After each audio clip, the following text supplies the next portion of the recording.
हो सकता है कि दिन बुरे हो सकते हैं, थोड़ा समय बुरा हो सकता है, पर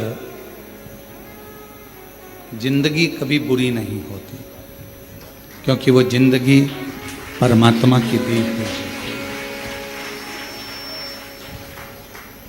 दिन बुरा हो सकता है, 2-4-8 दिन से हो सकता है, कोई कहे कि हमारा ये तकलीफ है, कोई कहे 6 महीने से, 15 दिन से, 20 दिन से, ऐसा है वैसा है।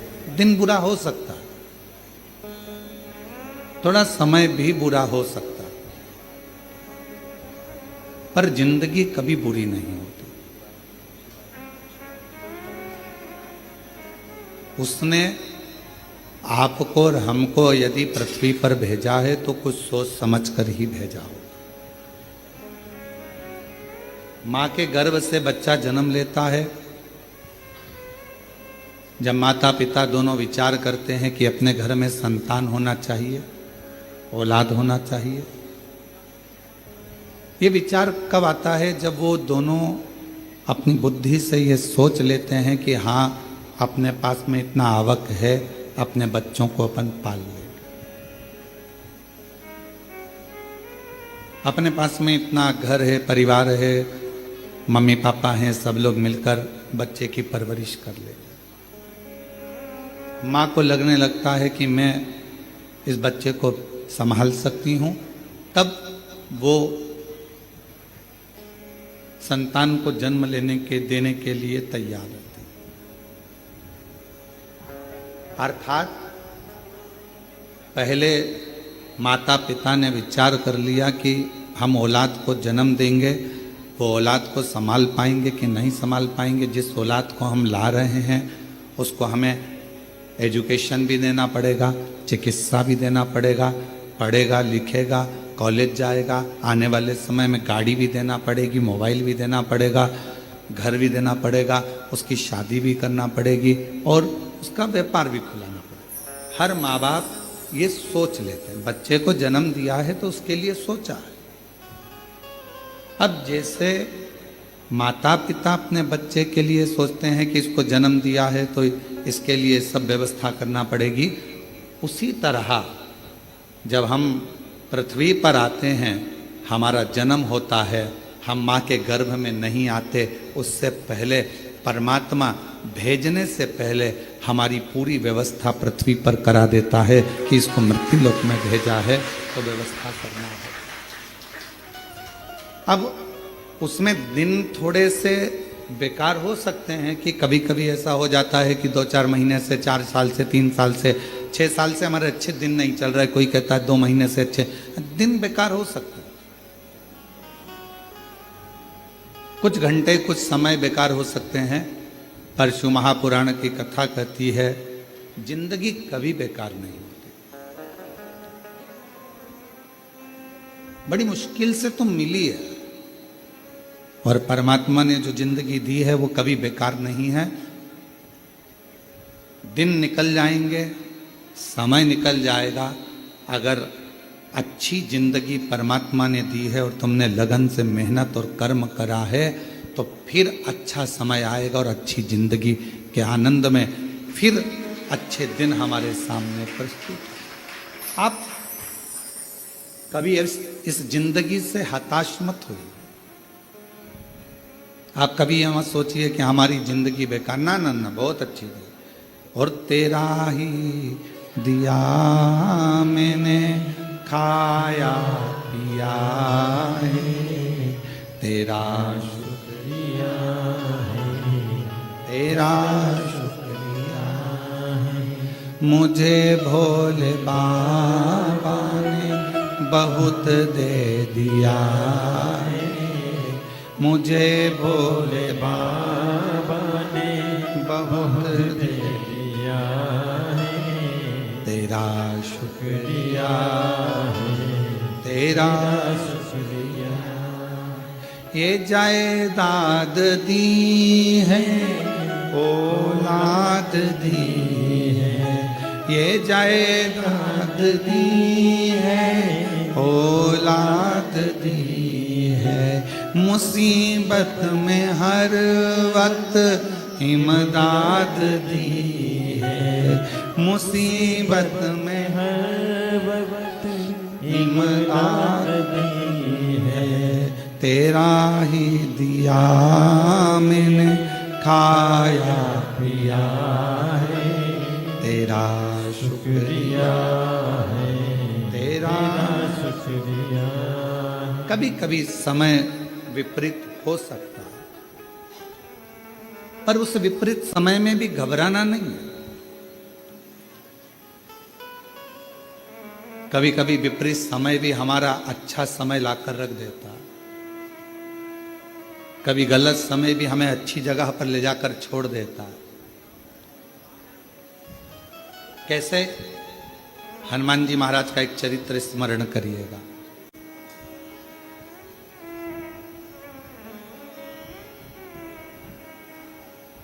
श्री हनुमान जी महाराज ने एक लीला रची और उस लीला में उन्होंने सूर्य को निगलने का भी प्रयास किया और निगल गया। बहुत सारा श्री हनुमान जी महाराज ने लीलाओं को रचा और एक बार ऐसा हुआ कि श्री हनुमान जी महाराज जब मूर्छा खाकर भूमि पर आए सूर्य के निगलने पर,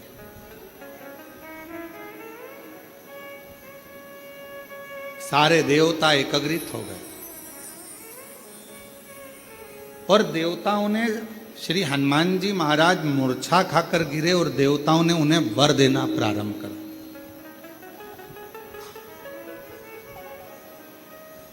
कभी कभी विपरीत परिस्थिति हमारी अच्छे समय को लाकर खड़ा कर देती है। अच्छे समय आप लोग भी भगवान को धन्यवाद दिया करो कि ना जाने कौन सा हमारा विपरीत समय चल रहा था, कौन सी परेशानियां चल रही थी, कौन सा बुरा समय चल रहा था, कितना विपरीत समय चल रहा था कोरोना महामारी का, कितना विपरीत समय चल रहा था कोरोना की बीमारी का। लोग मर रहे थे, प्राण छूट रहे थे, जगह जगह हाहाकार मचा हुआ था। सारे देश, दूसरे भी विदेश, सब कोरोना के कारण स्तब्ध थे। उस विपरीत परिस्थिति में भगवान ने आपको शिव महापुराण की राह बताई और शिव पुराण के माध्यम से आपका चित्त भगवान ने। कभी कभी विपरीत परिस्थिति भी हमको अच्छी जगह पर लाकर छोड़ देती है। हनुमान जी महाराज अगर मूर्छा खाकर गिरे हैं तो उनको वर प्राप्त हुए और उसमें सबसे प्रबल वर था हनुमान जी के पास, और श्री हनुमान जी महाराज के पास में वो सबसे जरूरी था, वो हाथ में होना बहुत जरूरी। और वो थी श्री हनुमान जी महाराज के हाथ में गदा। हनुमान जी के हाथ में जो गदा थी, जो सोटा था, वो मूल था। किसने दिया था? सारे देवता वर दे रहे थे, सब देवता। भगवान शंकर भी आकर खड़े हुए थे। भगवान शिव का ही तो अंश श्री हनुमान जी महाराज। शंकर सुमन कैसे? हनुमान जी महाराज शिव का ही तो एक अंश है, पर सब हनुमान जी को दे रहे थे और शंकर भगवान आकर खड़े हो गए कुबेर जी के पास। और कुबेर महाराज के पास में आकर श्री हनुमान जी महाराज को सब वर दे रहे थे। कुबेर जी महाराज भी वर देने के लिए तैयार थे कि मैं तुमको कुबेर का भंडार देता हूँ, शंकर जी का दिया हुआ ही मैं तुम्हें प्रदान करता हूँ। पर भगवान शंकर पास में खड़े होकर तुरंत कुबेर जी महाराज से बोले, आप हनुमान जी को वर मत दीजिए, आप हनुमान जी महाराज को अपनी गदा दीजिए, अपना सोटा दीजिए।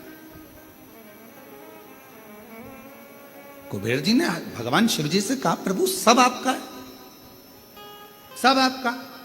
मेरा इसने सौंप उठाई, मिश्री उठाई, मलता हुआ खा के दांत खुरत्ता खुरत्ता बाहर निकल गया। अच्छा, देना वेना तो था नहीं इसको।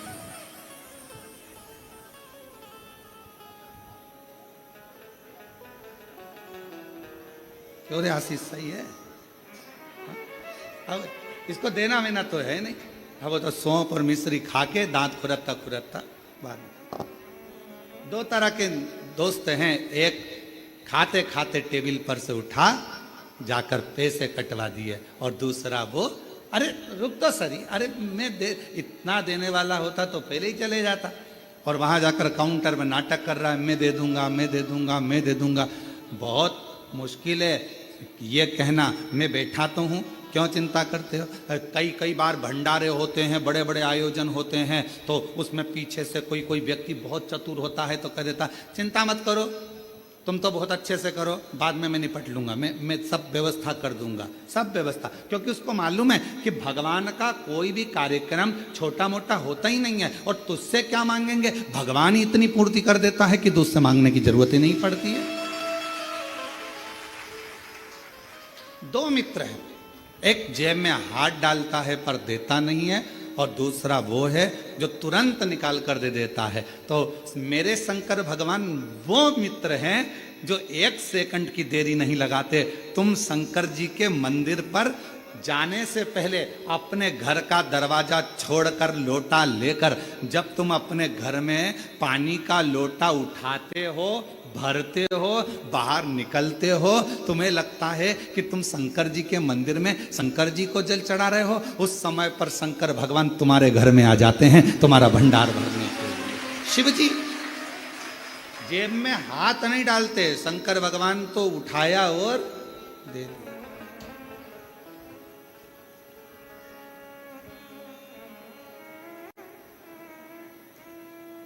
और धन धन भोलानाथ, गजब की तेरी कृपा है मेरे शंभू।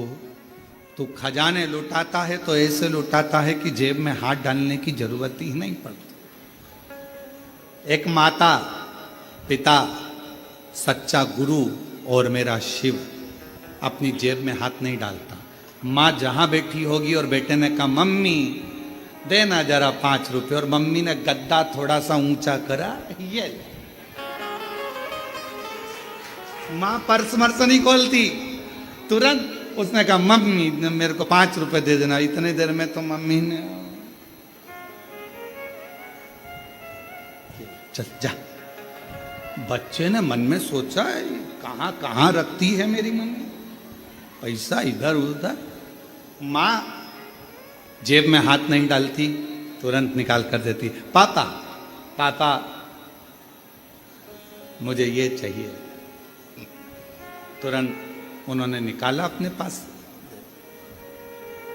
गुरु, कोई सदगुरु है, कोई सच्चा भगवान का भक्त और गुरु है, वो अपनी जेब में से निकाल कर कुछ नहीं देगा। जैसे ही शिष्य ने आया और उसका चेहरा पढ़ लिया, उसको कहने भी नहीं देता, केवल एक निगाह से देख लेता है और झोली भर देता है।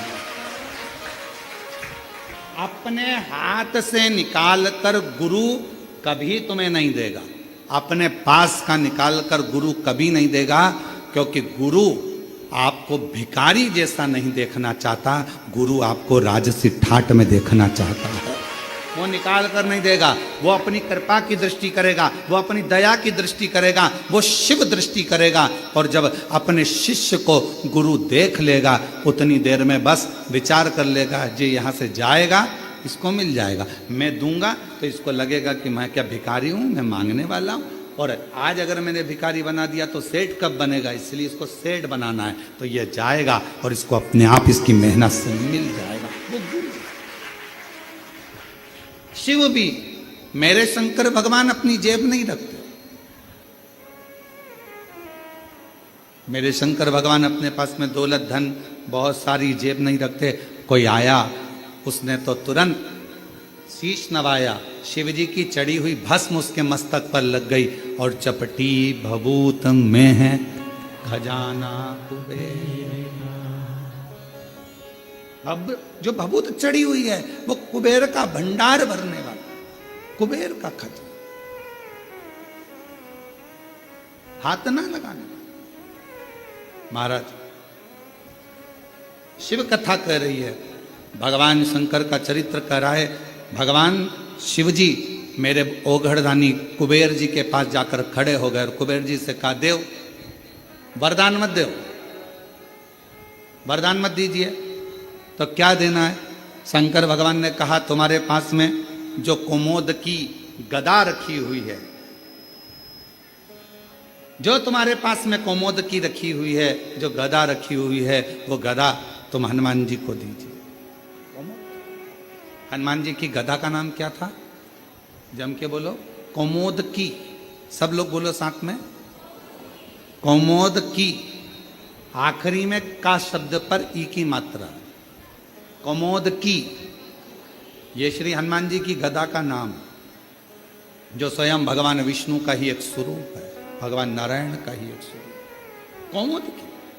और कुबेर जी देव कुमोद की। कुबेर जी कहने लगे, प्रभु ये जितने देवताओं ने वर हनुमान जी को दिया है ना प्रभु, जितने देवताओं ने वर हनुमान जी को दिया है, वो सारा वर एक तरफ है, और शंकर भगवान आपकी दी हुई मुझको ये गदा एक तरफ है। अगर मैं ये गदा हनुमान जी को दे दूंगा तो हनुमान जी तो अति बलशाली हो जाएंगे, अति बलशाली। बस अभी तो आप कह रहे थे कि ये सब कुछ आपका है,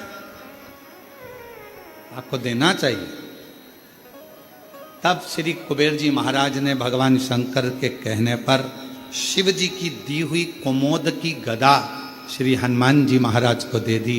हनुमान जी महाराज ने जैसे ही गदा लिया, भगवान विष्णु और ब्रह्मा जी ने कहा, अब तुम्हें डरने का बात नहीं, अब शंकर का अंश तो तुम हो ही, साथ में इस गदा के रूप में 33 कोटि देवताओं के पास जो बल है, उससे 1000 गुना ज्यादा बल इस गदा के अंदर तुम्हारे पास में आ गया। 1000 गुना मांगा नहीं है।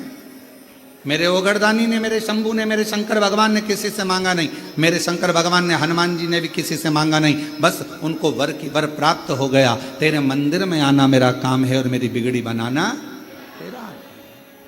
और शंभू शरणे पड़ी मांगू दुख काटो दया करी दर्शन हो। शंभू शरणे पड़ी मांगू घड़ी रे दुख काटो दया करी दर्शन। शिव जी के दरवाजे पर जब हम अभी आप लोग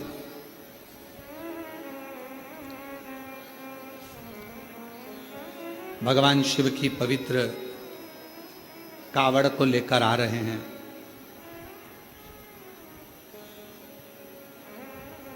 और भगवान शंकर की पवित्र कावड़ का लाभ ले रहे हैं, शिव जी को जल चढ़ा रहे हैं, भगवान शंकर को जल समर्पित कर। क्या है इसमें? 2 लोटा जल, एक बांबू डंडा सुंदर वस्त्र से लपटा हुआ,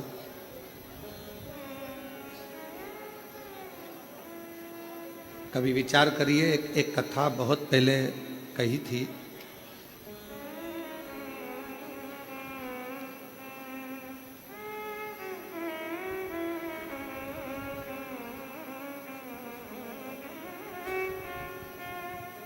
एक बात बहुत पहले का स्मरण है कि छत्तीसगढ़ में इस कथा का वाचन करा था रेवा सुतार। क्या नाम है उसका? रेवा सुतार। क्या करता था? लकड़ी का काम।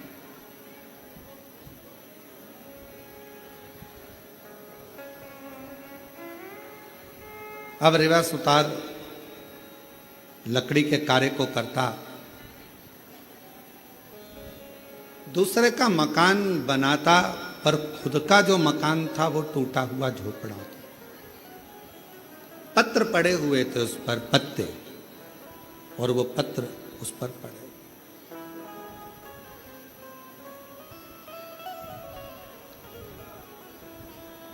रेवा बड़े आनंद में अपनी भक्ति में रहता, खूब मेहनत करता, खूब चाकरी करता, खूब मेहनत करता, खूब चाकरी करता।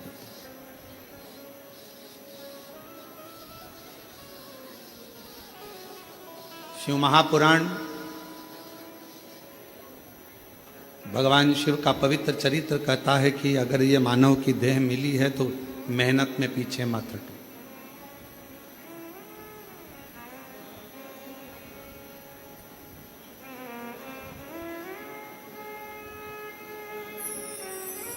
यदि मानव का शरीर मिला है तो मेहनत में पीछे क्यों हटना।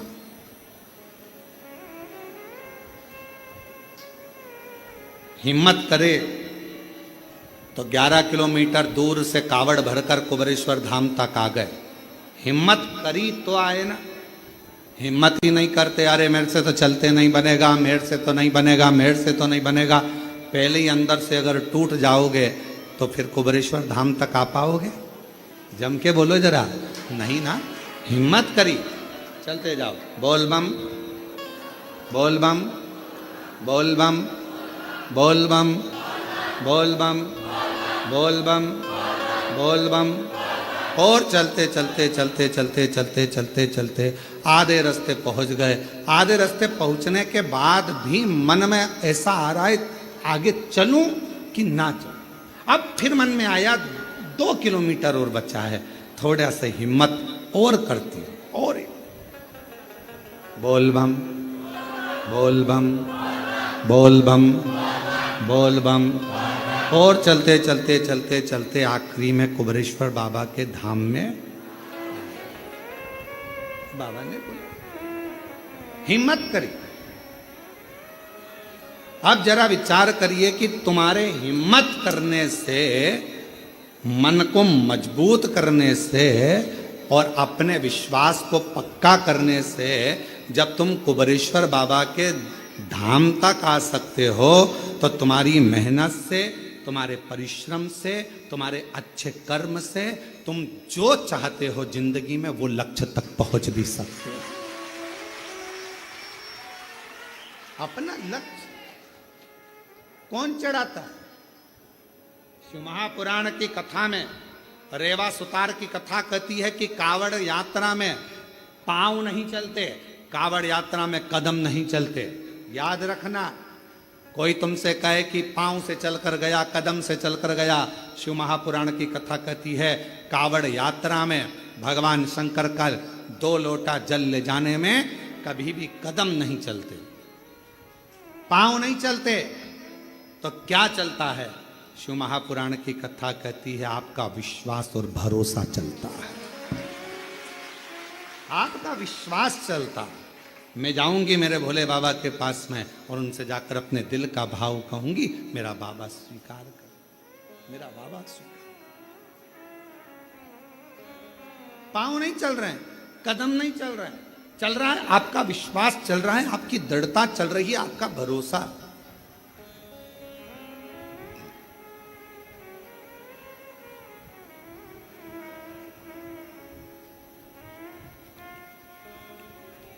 पांच तरह की कावड़ होती है।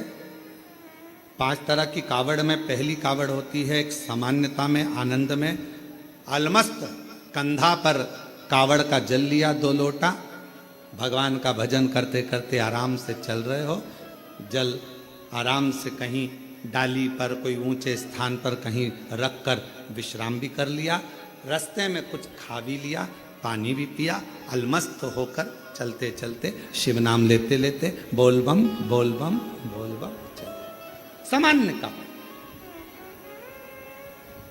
एक कावड़ होती है दंडवत कावड़। 12 से 15 कदम चले हो, 15 कदम के बाद में कावड़ का जल एक छोटी सी बोतल में होता है जो अपने कंधे पर यहाँ पीठ पर रखा होता है। सामने से दंडवत करी, फिर आगे बढ़ते चले जाओ। फिर 12, 15, 20 कदम चलने के बाद फिर एक दंडवत करेगा। 20 कदम चलने के बाद फिर एक दंडवत करी जाती है, प्रणाम किया जाता है, दंडवत कावड़। एक होती है डाक कावड़। डाक कावड़ का मतलब क्या होता है? 24 घंटा जैसे हमारे यहां रामचरितमानस के लिए वर्णन किया जाता है, अखंड रामायण बैठी। अखंड रामायण जानते हो ना सब लोग? अखंड रामायण का मतलब होता है दोपहर में 12 बजे चालू हुई है तो दोपहर में 12 बजे के पहले उसका विराम, 12 बजे तक उसका विराम होना चाहिए, 24 घंटे के अंदर वो विराम। डाक कावड़ का मतलब यही होता है।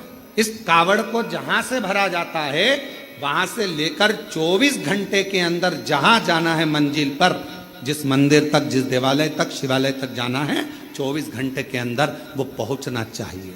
चाहे तुम दौड़कर जाओ, भागकर जाओ, लेकर जाओ, पर 24 घंटे के अंदर वो पहुंचती है।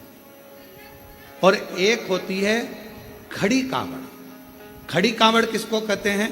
खड़ी कावड़ में तुम मंदिर, तुमने जल लिया गंगा जी का तो आपने जल लिया माँ सीवन का, आपने जल लिया माँ सरयू जी का, मंदाकिनी का, यमुना जी का, क्षिप्रा जी का, नर्मदा जी का। खड़ी कावड़ में कहीं रुकना नहीं है, चलते जाना है। कावड़ कंधे से नीचे उतरना नहीं है। वो कावड़ फिर इस कंधे से इस कंधे पर नहीं आती, एक ही कंधे पर चलती है। चाहे तुम जिस भाव से, फिर वहां बैठा नहीं जाता, चलते जाओ, चलते जाओ, चलते। फिर एक कावड़ आती है भगवान की अलख कावड़। अलख कावड़ किसको कहते हैं? जिसमें भगवान के मंत्र का उच्चारण, जहां से जल भरा जाता है वहीं से मंत्र का उच्चारण चालू हो जाता है, बोल बम बोल बम बोल बम बोल बम। अब कोई तुमसे बात नहीं करेगा तो उसमें बोल बम निकलना चाहिए, उसमें हर हर महादेव निकलना चाहिए, श्री शिवाय नमस्तुभ्यम निकलना चाहिए, ओम नमः शिवाय। जो मंत्र तुमने उठाया वो मंत्र तुम्हारे मुख से निरंतर चलना चाहिए। तो कई माताएं उसको बोलती हैं, आगे बोलो बोल बम, पीछे वाले बोल बम, खाने वाले, पीने वाले, चलने वाले, आने वाले, सोने वाले, आते बोले, जाते बोले। तो ये इसमें मंत्र का उच्चारण जहां से कावड़ उठती है, अलख कावड़ में केवल अलख जगाई जाती। जल लिया, चलते गए, भोजन करने भी बैठे हो, कोई से बात भी करोगे तो बोल बम उसमें निकलते रहना चाहिए, निरंतर जप चलना चाहिए, निरंतर। अब रेवा सुतार की कथा कहती है। एक रेवा सुतार लोगों के घरों में काम करता, कभी कुर्सी बनाता, कभी कुछ बनाता, कभी कुछ बनाता, कभी चौकी, कभी चौरंग, कभी पलंग, कभी खटिया, कभी कुछ बनाता रहता। परिस्थिति का ठीक नहीं था, उसके पास में इतना धन नहीं था, इतना वैभव नहीं था उसके पास, इतना धन।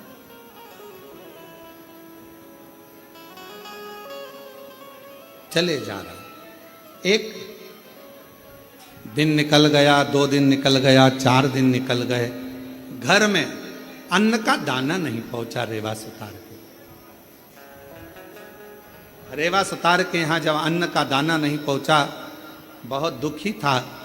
जैसे ही रेवा सुतार घर में पहुंचा, पहुंचते से ही धर्म पत्नी बाहर निकल कर आई, पूछा, स्वामी आपके पास में कोई भोजन की व्यवस्था हुई क्या? पति रेवा सुतार ने कहा कि मैंने बहुत प्रयास करा पर मुझे काम नहीं मिला। पत्नी कहती है 3 दिन निकल गए, आज चौथा दिन है, चौथे दिन में भी बच्चों को कुछ मिला नहीं, कुछ नहीं। आज चतुर्थ दिवस है, चौथा दिन है और बच्चों को भोजन में कुछ मिला नहीं है।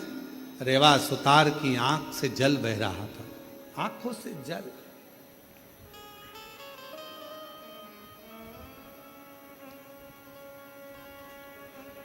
शिक्षा, भोजन, वस्त्र, चिकित्सा देना पिता का कार्य। क्या क्या चीज? जम के बोलो जरा। शिक्षा, चिकित्सा, भोजन, वस्त्र बच्चों को देना ये पिता का कार्य है। फिर माँ का काम क्या है? तो कहा माता का कार्य है अपने बच्चे को अच्छा संस्कार देना और परमात्मा की शरणागति करना। माँ का कार्य है बच्चों को संस्कार प्रदान करना। शिक्षा कहीं पर भी मिल सकती है, अच्छी अच्छी एजुकेशन मिल रही हैं, अच्छी अच्छी कोचिंगें मिल रही हैं, अच्छा अच्छा स्कूल है, अच्छा अच्छा ट्यूशन है, शिक्षा कहीं पर भी मिल सकती है, पर संस्कार हर कहीं पर नहीं मिल सकते। संस्कार तो आपको अपने घर में ही प्राप्त होगा। हमारे घर का जो संस्कार होगा वो हमारे सामने झलकेगा। हमारे घर में कैसा रहने का तरीका है, हमारे घर में बोलने का तरीका कैसा है, हमारे घर में कौन अपशब्द कह रहा है, वैसा तरीका घर के बच्चे सीखते हैं। शिक्षा कहीं पर भी मिल सकती है, पर संस्कार तो केवल हमारे घर के अंदर ही प्राप्त हो सकता है, घर के अंदर।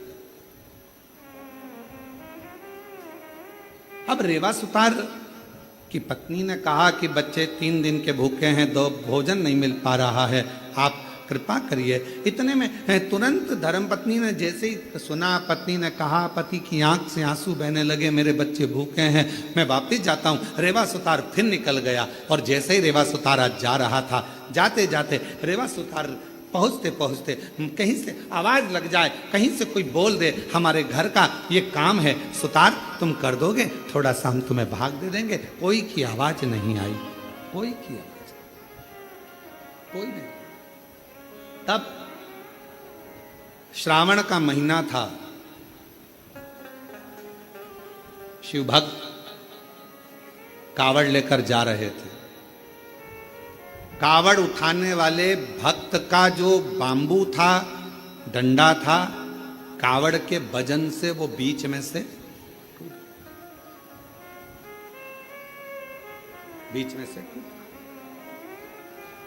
कौन ढूंढे? वीराने में कौन मिलेगा? साथ वालों ने कहा कि अपन देख कर आते हैं, कोई तो मिलेगा। वहीं से सुतार आवाज लगाते हुए जा रहा था, किसी के घर में अगर लकड़ी का काम कराना हो तो मैं हूं, अगर किसी के घर में लकड़ी का काम कराना हो तो मैं हूं, मैं सुतार, मैं रेवा सुतार, अगर कोई काम हो तो जरूर बोलिए। इतने में उस कावड़ उठाने वाले के कानों में शब्द गया, उसने हाथ जोड़कर कहा सुतार जी से, भैया हमारा डंडा टूट गया है। सुतार जी बोले, मैं लेकर आता हूँ लकड़ी तो मैं दूसरा डंडा बना देता हूँ। अब रेवा सुतार दौड़ कर गया, लकड़ी काट कर लाया, डंडा निर्माण करा और उस डंडे पर कलश बांध कर उस कावड़िया के हाथ में दे दिया। कावड़िया ने डंडा तो ले लिया, रेवा सुतार ने कहा, भैया मैंने तुम्हारा डंडा तैयार करा, तुमने कुछ मुझे दिया नहीं। इतने में कावड़िया ने कहा, भैया हमारे पास देने के लिए कुछ भी नहीं है, कुछ भी। ए भैया हमारे पास कुछ भी नहीं। भैया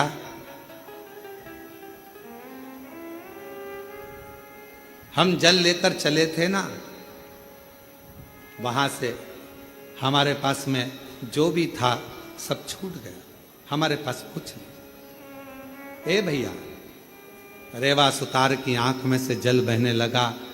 अब भोजन भी नहीं, बच्चों को काम किया तो पैसा भी नहीं। रेवा सुतार ने मन में सोचा, इससे तो अच्छा है कि मैं भी इनके साथ कावड़ भरने चले। घर जाऊंगा, पत्नी कहेगी बच्चे भूखे हैं, भोजन कहाँ से लाऊंगा, क्या करूंगा। पर अपनी पत्नी और बच्चों के पीठ दिखाकर भागना ये भी अच्छी बात नहीं। रेवा सुतार ने सोचा, एक काम करता हूं, अगली बार कावड़ भरने जाऊंगा, अभी तो मैं अपने घर जाता हूं। चलते चलते रेवा सुतार जब घर की ओर चले, चलते चलते जैसे ही कावड़िए की कावड़ का डंडा कलश भगवान देवाधिदेव महादेव के पास पहुंचा, जल समर्पित किया। समर्पित करते से ही देवाधिदेव महादेव ने सबसे ज्यादा सराहना उस रेवा सुतार की करी। उस रेवा गया, मेरे देवाधिदेव महादेव करुणा करने वाले, 2 लोटा 1 डंडा लेकर उसी कावड़िए का रूप रखकर रेवा सुतार के दरवाजे पर पहुंच गए। आवाज लगाई, ए रेवा सुतार, ए रेवा सुतार। रेवा सुतार ने कहा, कौन है भैया? जो आकर देखा तो जिसका तो मैंने डंडा तैयार करा था, जिसकी कावड़ मैंने तैयार करी थी, वो कावड़िया जा रहा था, डंडा टूट गया था। कावड़ का डंडा टूटने पर मैंने तैयार करा था। भैया क्या बात है? इतने में उस कावड़िए ने कहा, भैया रेवा सुतार, तुम्हारे को हमने दक्षिणा में, तुमने हमारा डंडा ठीक करा था, उसका शुल्क नहीं दे पाए थे, इसलिए हम ये 2 लोटे 1 डंडा कावड़ का तुम्हें दिए जाते हैं, अब तुम इसको रखना, यही हमारा तुम्हारा शुल्क है। जैसे ही 2 लोटा 1 डंडा कावड़ का रेवा सुतार के पास में आया, रेवा सुतार ने सोचा चलो पैसा नहीं आया तो कोई बात नहीं, अगले साल यही डंडा यही लोटा लेकर चले जाएंगे, नहीं आया तो कोई बात। रख दिया कावड़ का लोटा और डंडा। पत्नी से कहा मैं जाता हूं, दूसरा दिन था। अलख लगाई, किसी के यहां काम हो तो बताओ, बढ़ई का काम कराना हो, सुतारी का काम कराना हो, लकड़ी का काम कराना हो तो बताओ, कोई नहीं। इतने में पत्नी ने विचार करा, बच्चों को 5 दिन से खाना नहीं मिला, कोई भोजन व्यवस्था नहीं होती है, कुछ नहीं है, तो एक काम करती हूँ, ये दोनों लोटा जल का है, इन लोटे के जल को निकाल कर इसको अच्छा साफ कर कर इन्हीं लोटों को बेच देती हूँ और थोड़ा सा अन्न भाग ले आती। पत्नी ने जैसे ही लोटे के अंदर हाथ डालकर लोटे को राख से मांजने का प्रयास करा, राख लगते से ही लोटे के अंदर से खन्न आवाज आई। जो खन्न आवाज आई, पत्नी ने सोचा ना जाने इसमें क्या भरा है। जो पत्नी ने उल्टा करा, उसमें से एक सोने की गिन्नी सिक्का निकल कर सामने, एक सिक्का सोने।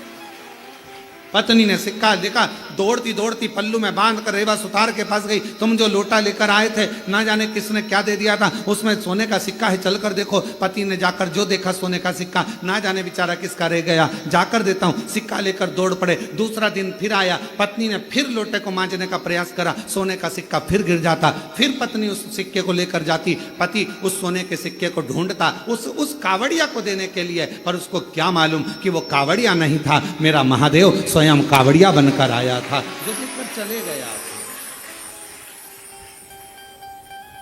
दुनिया के लोगों को यह ना लगे कि कावड़िया जाते हैं हम सेवा करते हैं, कावड़िया जाते हैं हम पानी पिलाते हैं, कावड़िया जाते हैं हम खाना खिलाते हैं, कावड़िया जाते हैं हम उनकी सेवा संभाल करते हैं। नाना, शिव महापुराण की कथा कहती है, जो शंकर का नाम लेकर बोल बम बोलकर जो जल भरकर चलता है, वो अकेला नहीं रहता, उसकी सेवा करने के लिए मेरा महादेव खुद चलता है, खुद चलता।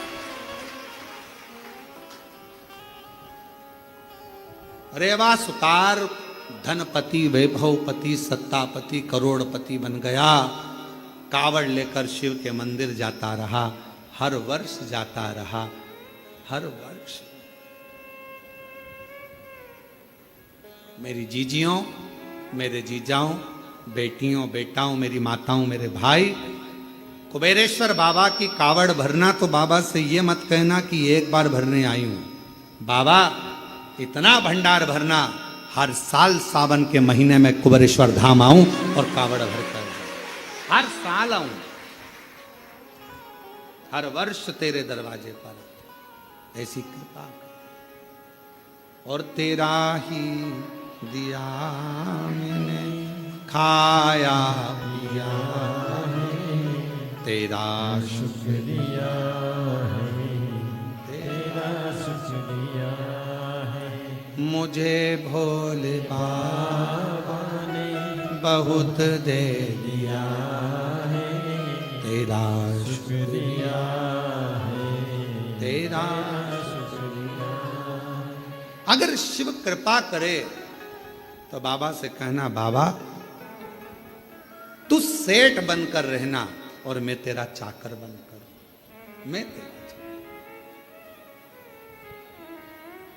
मेरे भोले तेरी नौकरी सबसे बढ़िया है, सबसे तेरे दरवाजे की चाकरी सबसे बढ़िया है, सबसे जब से तेरा गुलाम हो गया तब से मेरा भी नाम हो गया। जब से तेरा गुलाम हो गया तब से मेरा भी नाम हो गया। वरना औकात क्या थी मेरी, वरना औकात क्या थी मेरी। सबसे बढ़िया है सबसे करी, भोले बाबा तेरी नौकरी। सबसे